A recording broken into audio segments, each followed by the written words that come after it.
Today we're installing the SimPure T1-100 alkalinity 7-stage under sink reverse osmosis system remineralization with booster pump.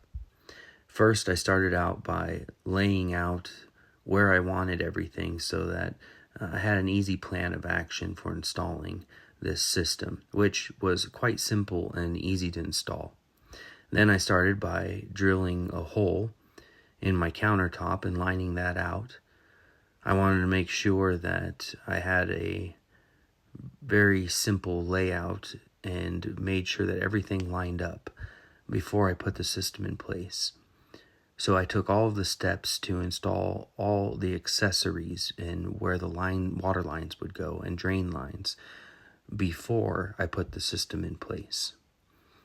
Here you can see that I'm installing the drain line. You want to drill a 1/4-inch pipe or hole in a straight pipe. It can't have any curve or bend in it.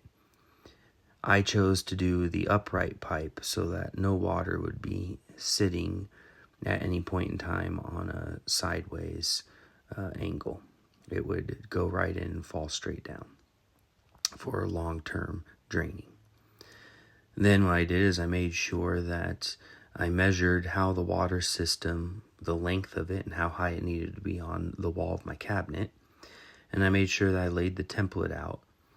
Then I held the water system up to the template to make sure that the filters had enough room to clear and that I wasn't going to be crushing or hitting any hoses. Once I was able to see that the water system would be able to be safely mounted and out of the way, then I went ahead and set 2 screws that I could hang the system from. And then I made sure that they were incorrectly and strong enough to actually hold the system. After that, I made sure that I connected each of the wires and mapped out how I wanted them to run so that I made sure that there was no kinks and I knew where everything was going to be placed. So first I started with my drain line. Then I made sure to connect the outflow that would actually go to the faucet. And I made sure to install the inflow, which is the white line that comes from the cold water line and goes into the system. Now on the back of your filtration system, only one of the lines goes to the back of it. That is the water inlet, or from the cold water line that feeds the system. And it's really simple to install. You just want to make sure that you brace the line close to where you insert it and make sure that it's nice and straight and just push it in until you feel it firmly click into place.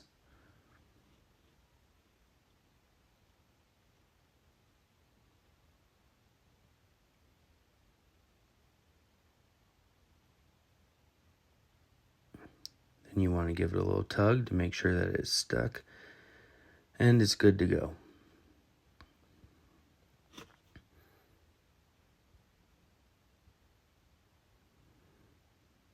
The reason I installed all the other lines first and mapped them out was I wanted to make sure that they weren't going to get wrapped around anything or stuck in the wrong place. And I left the excess there in case I had to move anything around, and I just coiled them as needed. The nice thing about this system is there's no guessing where things go. Everything's color-coded. There's stickers where, according to each line that you need to plug into, so you're not trying to figure out which line goes where, but instead it's very easy, very plug-and-play, minimal efforts, and really pretty self-explanatory. Again, you want to make sure that as you insert those lines, you give them a little tug back to make sure that they are actually snugged and fit properly into the little receptor there.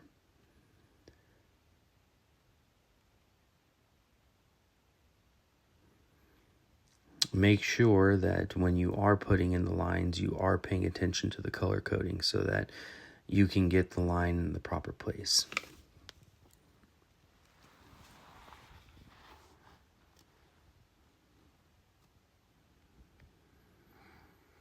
The last line that I installed, I left was for the tank because I wanted to make sure I plugged it into the filtration system first, and then I was going to map that line behind all my other pipes and run it across the back of the cabinet so that it wasn't taking room up front, or when I put things back into the sink that I wasn't going to be hitting that line by having it in front.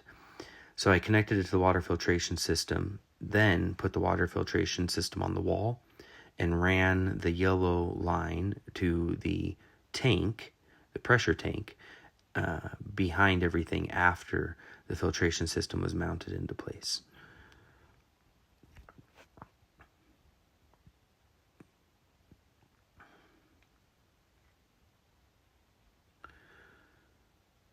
You want to make sure that you leave your screws sitting, I left about a 1/4 inch, maybe a little less, from the wall so that there was enough room to catch the hanging holes and still support the weight of the filtration system.